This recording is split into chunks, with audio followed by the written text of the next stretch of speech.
Dear ladies and gentlemen, welcome back to the analysis of YOLENO TV.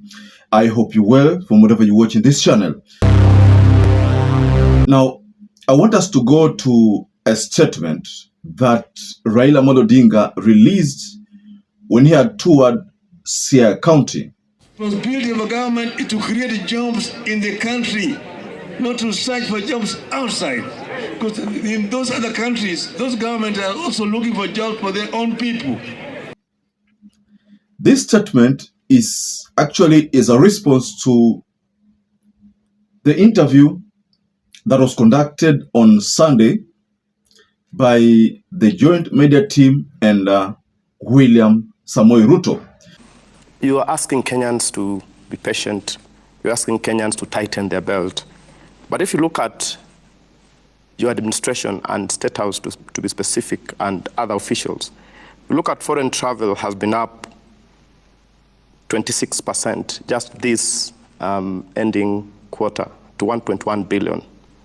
Now, before we get further onto the statement that RAILA released there, the message that was shared to or sent to William Samoei Ruto, I want to welcome you again to this channel and please encourage you to continue supporting this channel by subscribing. The only support I request from you, ladies and gentlemen, is to simply go below there. There's a button written subscribe and then hit it once. That is, if you are not subscribed to our channel. And always don't forget to like our videos, because when you like our videos, YouTube get to share it to other people who are not part of our audience. And Kenyans are feeling quite taxed. And the hustlers that you represent are looking around the numbers that we are discussing today, and they're wondering, where have we missed this? So in that interview, Ruto took that opportunity to defend himself about the trips. I will answer you this way. Go and look at the budget. We have cut by 50%. Have I traveled more than the former presidents? Yes. And I have traveled not as a tourist. I have traveled to sort out the matters of Kenya. If you go by statistics, now the number tallies at something above 43, if I'm not wrong. It is between 43 and 45. Those are the number of trips, international trips that William Ruto has made since he took over office. You know that there's been a narrative, people saying that, in fact, not even people, Murkomen at one particular time said, Rais huwa analazimika kulala ndani ya ndege. And then the people took that narrative and changed it a bit and said that State House imegeuka ndege. And then there was a talk that William Ruto should sell your State House in Nairobi Uzwe, because he is hardly there. I mean, while he's focused on disposing some of those state parastatals, one of the state parastatals to be disposed should be the State House. So that was something that was shared across so many media platforms, and I think you must have heard about that narrative. So I want us to go to what RAILA Odinga said, because RAILA responded to what William Ruto called looking for jobs in other countries. So it is the responsibility of the government of the day to create jobs within its jurisdiction. This is information that Mr. Ruto needs to know. We have said that Kenya actually deserves better. Corruption has reached very high levels here in the country. You've seen what has been happening. The issue of children not getting their examination results. The examination is a mess, completely. Infrastructure is a mess. The oil deal, a mess. You can go on and on and on. Messes that Mr. Ruto has committed. We have said that this country is not on sale. This country is not for auction. You know, this policy of William Ruto is a shift from the policy of Mwai Kibaki, the former president of the Republic of Kenya. And we all know that Ruto has been making specific reference to Kibaki's leadership, saying that Kibaki's leadership was the best, I mean, according to him. I don't know about you, ladies and gentlemen, if you agree with what Ruto said, or you think Uhuru's legacy is the best? That is something that you can tell us below the comment section. If you look at the statement, or if you listen to it carefully, then you will realize that RAILA is trying to address the question that was posed to William Ruto to justify why the many trips. But Ruto's response, if you are very keen in doing that interview, was that amekuwa akitafuta kazi nje, ugaibuni. Of course, every other person's dream is always to go outside Kenya, please, probably to experience the life there. Because many people believe that huko nje, life is easy. I mean, pesa iko, kazi iko, unlike Kenya where kazi hakuna. So what RAILA is telling William Ruto there in so many words that you should be focusing on creating jobs locally, not advocating for people to go outside. You know, you will be exporting skills outside. And then in Kenya, skills inakuwa limited. There was a time I came across a video from Moi Kibaki. And also there's a time Moi also did almost the same call. When Moi Kibaki told the people in diaspora, you know, warudi Kenya, wajenge nchi yao. Warudi Kenya, wajenge nchi yao.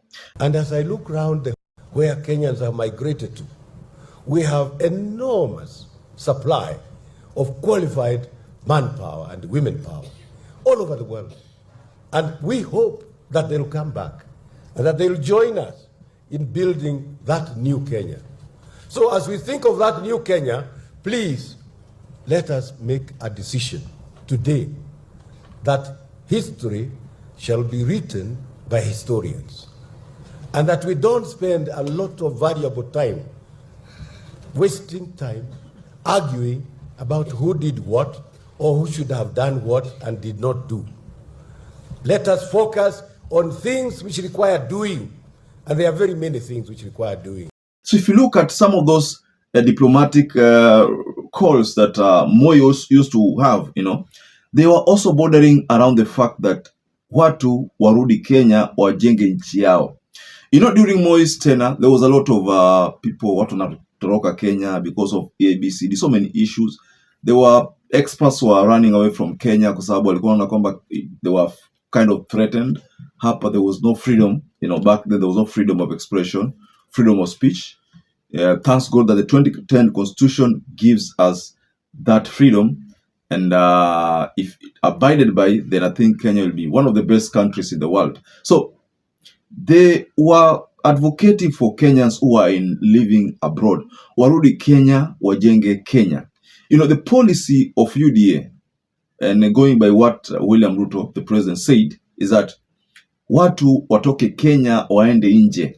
So you are merely trying to export skills. So let's say, for example, if nurses, all of nurses keep getting green cards or maybe go outside there to work in those other countries, then what are the chances that here in Kenya we will be still retained with qualified nurses who can actually take care of us here in our hospitals? You know, that is a threat that as a country we are faced with. I think that is the reason why RAILA had to make that kind of statement. The statement was very clear.